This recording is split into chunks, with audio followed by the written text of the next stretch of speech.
कांग्रेस के राज्यसभा सांसद प्रमोद तिवारी हमारे साथ हैं। प्रमोद जी, आपके पार्टी के एक नेता आचार्य प्रमोद कृष्णन, उनको निष्कासित कर दिया गया है 6 साल के लिए, और जो जारी किया गया है लेटर, उसमें लिखा गया है अनुशासनहीनता और एंटी पार्टी स्टेटमेंट के लिए। क्या है ये अनुशासनहीनता? मैं देर से उठाए गए एक दुरुस्त कदम के रूप में मानता हूं, सही कदम के रूप में मानता हूं। कोई राष्ट्रीय पार्टी या कोई भी रीजनल पार्टी लगातार 1 साल से जिस तरह की अनुशासनहीनता ये कर रहे थे, बर्दाश्त नहीं कर सकती थी। प्रदेश कांग्रेस कमेटी ने ये कहा है और राष्ट्रीय हमारी जो भारतीय राष्ट्रीय कांग्रेस है उसने उनकी सिफारिश पर उनको निकाल दिया है। जिस तरह की ये बयान देते रहे सुर्खियों में आने के लिए, पार्टी लाइन से हटकर बोलते रहे, इन्होंने कोई विकल्प नहीं छोड़ा था। और ये इतने महत्वपूर्ण भी नहीं है। जब भी इनको टिकट दिया गया, जमानत जब्त करा के बैठ गए। अब इतिहास में न ले जाएं, वरना बहुत सी ऐसी घटनाएं हैं, अगर मैं उनको बोलूँगा, क्योंकि मैं जानता हूँ बहुत करीब से, तो शायद इनके लिए असहज स्थिति हुई। अब चले गए हैं, जाएं, मैं इतने कह सकता हूँ। अनुशासनहीनता की बात कर रहे हैं, क्या प्रधानमंत्री मोदी, डिफेंस मिनिस्टर राजनाथ सिंह या केंद्रीय मंत्री स्मृति ईरानी से मिल करके कल्की धाम के लिए इनविटेशन देना, क्या ये अनुशासनहीनता है? देखिए, प्रजातंत्र में दूसरे दल के लोगों से मिलना कोई बहुत बड़ी चीज़ नहीं है। मिलता रहता हूँ, हम लोग मिलते रहते हैं, सब आपस में बात करते रहते हैं।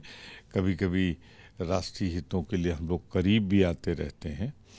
परंतु बहुत सी जो इनके बयानात थे, वो पार्टी नेताओं के खिलाफ हो, पार्टी के वर्किंग के खिलाफ हो, पार्टी के लाइन से अलग हटकर हो, उस लिए निकाले गए हैं। ये कोई इसलिए नहीं निकाले गए हैं कि ये मिल लिए किसी से। राम मंदिर को लेकर के काफी आलोचना करी उन्होंने। कांग्रेस ने जो स्टैंड लिया था उस पर जो है उन्होंने कहा कि कांग्रेस पार्टी बहुत गलत कदम उठा रही है, और वो खुद भी गए थे प्राण प्रतिष्ठा में शामिल होने। मैं एक चीज कह दूं, प्राण प्रतिष्ठा में तो निर्मल खत्री जी भी गए थे, हिमाचल प्रदेश के हमारे मंत्री जी भी गए थे। कांग्रेस ने किसी को रोका नहीं।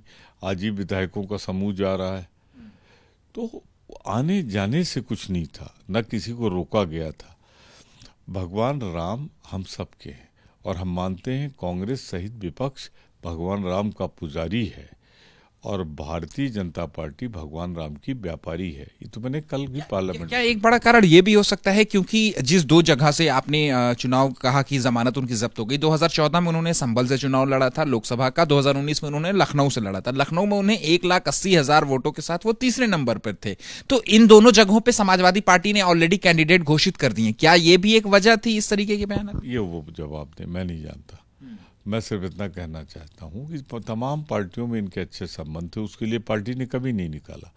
लेकिन जब ये पार्टी लाइन से हटकर चलने लगे, भगवान राम के बारे में स्पष्ट कर दूँ, वो वजह नहीं है, क्योंकि हमारी आस्था भगवान राम में है।